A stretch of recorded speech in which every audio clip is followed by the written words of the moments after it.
Is your character safe from the upcoming nerfs? Well, if it isn't Shadow Priest, it might be, because we do have a lot of buffs to talk about. A lot of tunings are happening for the 27th of June reset. Well, it's not for the PTR, obviously, it's just for the live set. A lot of classes have been addressed in terms of their buffs and the nerfs, and it's good to see because the meta so far has been pretty closely tuned as opposed to other metas in the past. And it's nice to see that the devs are on top of the situation and always, you know, making sure that everybody has fun in the game by doing the most damage that they can, because to be fair, what else really matters? Well, what could matter is liking and subscribing this video. Obviously, we are a YouTube channel, YouTube content creators, that we do stuff on YouTube, and hitting the thumbs up definitely helps and tells YouTube, hey, this video might have some stuff. And we would super appreciate it for it. Love you, and let's take a look at what exactly changes for some of these specs. Starting off with the buffs and nerfs, right now we have Blood Decay being addressed with an overall increase in damage by 6.5% on all of the abilities, and we've constantly seen Blood Decays being addressed with these style of buffs for the last couple of weeks, which is good. Well, mostly because Blood Decay is actually struggling keeping aggro on things, doing damage, not only to be competitive, not even to be competitive, but to actually keep aggro on the targets. Since we play all the tanks here at Marcelian Online and we do have a tank challenge, I have had the unfortunate realization that in a key with a lot of geared DPS, I have to taunt swap, I have to target swap and use my grips to keep aggro, which is not something I need to do on other tanks. And being able to not do that and actually do damage where I feel like, okay, I'm actually contributing to my team's overall performance, feels good. I don't know if 6.5% is going to be enough to elevate Blood Decay to at least above average status or even average status, but it's definitely a step in the right direction, and we constantly see these incremental buffs to Blood Decay, which is good to know that the devs are constantly aware of the way that the specs are performing and always up to, you know, buff them a little bit more and a little bit more without making them outrageously overpowered. And speaking of somebody else that really needed buffs, Havoc Demon Hunter, because just zip-zapping around and momentuming into the pit is not enough. You still want to do some damage, and if you have seen our recent tier list, at least in raids, Havoc hasn't been doing as great in terms of boss damage. Maybe one of the specs with the least amount of boss damage, which is a shame because you never want to be in that situation. However, it's not just it's one of the specs with the least amount of boss damage, because there's always going to be a spec with the least amount of boss damage, but it has criminally low boss damage. So as a consequence, we're seeing buffs to Chaos Strike and Annihilation increase by 15%, melee auto attack damage increase by 15%, Demon Blades increase by 15%, Demon's Bite increase by 15%, and Fell Blade increase by 15%. All of these are definitely addressing single target situations, and you see, you know, things keeping in tune with each other. Whenever you're buffing Demon Blades, you're definitely buffing Demon's Bite and auto attacks as well. Most of the time, not always all auto attacks, but it does increase the overall single target by a couple of percentages. Now, we have done here some math at Marcelian Online and equating this to about 4 to 5% increase in single target. It might be off because we were looking at some of the best logs for Havoc, but it is something to keep in mind that it's definitely something good, and we can probably assume that we're going to have more buffs. I personally think that these might not be enough for Havoc, but who knows? Maybe the scaling of the spec will push it a little bit above a certain standard where it can be competitive. Similarly to these two, Ferals is getting an overall 3% increase in damage across the board, which is kind of in tune with what Havoc is doing, where Havoc is doing alright in AoE, Feral is still struggling a lot more in single target still, and in AoE it's no longer doing the, let's say, proportional numbers to what it was doing last season. I think 3% is the first step in the right direction. I think they need a lot more. Similar to Blood Decays, they're just not keeping up with everybody else. Beast Mastery Hunter.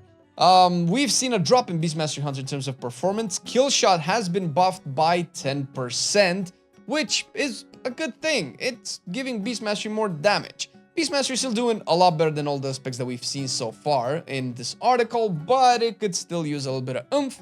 We're hoping that kill shot is enough. Definitely gives them a little bit of an execute, and to be fair, kind of want to see a world where Hunter has some execute performance with kill shot, of course.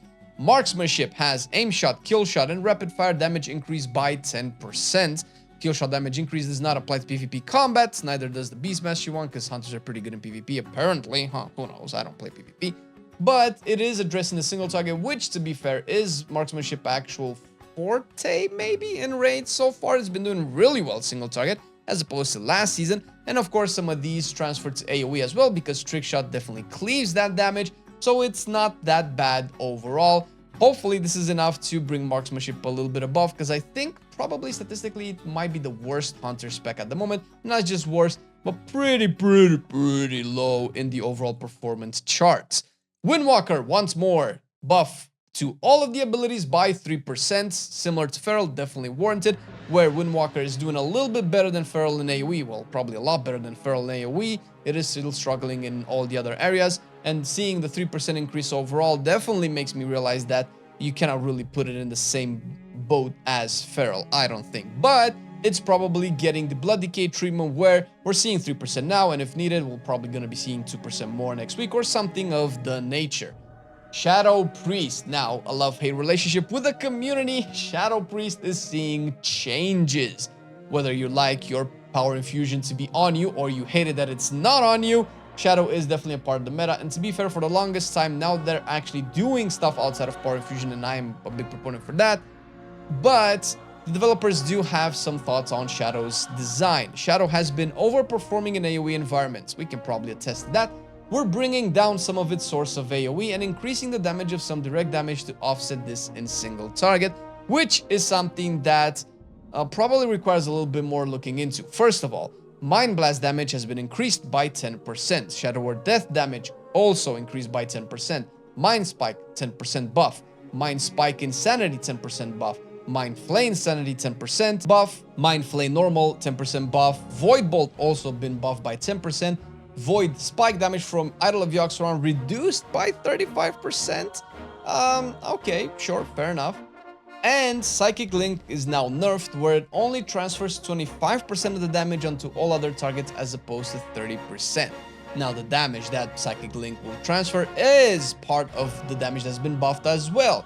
Mind Blast, Shadow Word Death, Mind Spike, and all of those do contribute to Psychic Link as well, so it's a little bit weird. I don't know how much AoE will be nerfed. Obviously, the overall damage from stuff like Devouring Plague, which hasn't been addressed whatsoever, will be nerfed, but considering that you're getting single target increases, the AoE nerf might not be as big as it might seem, which is all the way good. Listen, I'm not a Shadow Priest main player at the moment. I do enjoy my Shadow Priest. I don't particularly want to see them guttered and being them nerfed into the ground. I think it's fine. Just let them do it. Let them have fun, man. They're pretty much brought for PI anyway. Let them do some damage on the side as well. But I do feel like the small incremental changes is probably the way to go for the future. Similarly, Holy Priests have been struggling a little bit in damage. By the dev notes, we know that Holy Priests have continued to trail behind other healers in DPS output, no kidding. So we're increasing the damage of a variety of spells to bring them more in line, and we know this since obviously we do tier lists and we look at Holy Priest damage, which is not something that a lot of people might like to. Not a lot of healers like to deal damage, but for those that do like to deal damage, you might know that Holy Priest is not really keeping up with everybody else. But Holy Fire has been buffed by 10%, Smite by 15%, Holy Wars Chastised by 35%, Shadow Word Death by 25%. Looking at the performance of Holy Priests in logs, because this is mostly single target, and that's probably where you care about the single target damage anyway. You're not gonna care about single target in AoE. This probably still isn't close enough to make a big dent into the overall performance. It's good, it's, you know, it's a start. Once again, it seems like these are very careful buffs to the spec, because Discipline does way more damage, Holy Paladin does way more damage, and probably every other healer in the game does more damage than Holy. Maybe Preservation is still behind, who knows, but it's definitely a step in the right direction. Restoration Shaman has received some buffs to his tier set. The 2 set bonus Tide Water's healing is increased by 40%, and the 4 set, the duration of Rainstorm increased to 8 seconds, up from 6 seconds. The Restoration Shaman tier set, as much as we know since we've been looking here and there and what the community has data mined, theory crafted, and tested, has been pretty insignificant across the board, where, if I recall, at the beginning of the season, pretty much Restoration Shamans didn't really care if they got the new set or not. They might have even kept pieces of the old set. Obviously, that probably changed a little bit over the course of the last couple of months, but surely the Restoration tier set is probably one of the weakest when it comes to healers. And last but not least, Protection Warrior is getting a buff to defensive stance to increase the damage reduction to 20%, up from 15%. this is pretty good. Protection Warrior does have a trade-off. When it's using defensive stance, you lose a little bit of damage, 10% damage to be precise. So having a better offset, a better, let's say, reward for sacrificing that damage seems to be a much better situation, where I can be incentivized to use defensive stance more because I take a lot less damage, which is definitely good. Probably keeps it in tune with, you know, the big boys out there, the bears, the vengeances, the prop paladins that seemingly are taking a lot less damage than Protection Warrior, which is weird. Protection Warrior should be the tankiest of them all. And these are all just buffs and nerfs that have been announced, mostly buffs in the last couple of days for the next reset, depending on when you're seeing this video. And this is it's a pretty good situation, pretty nice world to be in, specifically since even the nerfs that are being put into the game, specifically for Shadow Priest, are very, very tiny. Personally, in my opinion, wait, I could be 100% wrong, but doesn't seem like it too much. I think it's just bringing a lot of specs more in tune. I feel like some of them deserve a lot more buffs, but we'll see how things play out over the next couple of days, weeks, months. I don't know when the next tuning is going to be, but they are doing them pretty often. Thank you for watching the video. Thank you, patrons, for supporting the content and making this possible. All the support that you guys give us goes into making these videos and covering all sorts of topics that we can possibly cover. We wouldn't be able to do this without you guys. Thank you very much. And dear viewer, if you do like our content and you want to support us a little bit more and you were thinking of how to do it, we would be super grateful. Check the Patreon link down in the description. There are a bunch of tiers that you can access with a bunch of goodies and rewards, obviously, because we like to give back as much as possible. And you'll be able to find something that you might like in making all of this possible. Thank you, everybody, for watching the video. See you in the next one. Bye-bye. I've been loving it then, I still love it now. Still, I play WoW. Still, I play WoW. Getting better every day, let me show you how. Cause still, I play WoW. Still, I play WoW. It's getting harder to stay, but at the end of the day, it's a guilty pleasure, so just log in and play. Whether it's classic or retail, I'ma do a /bow. Still, I play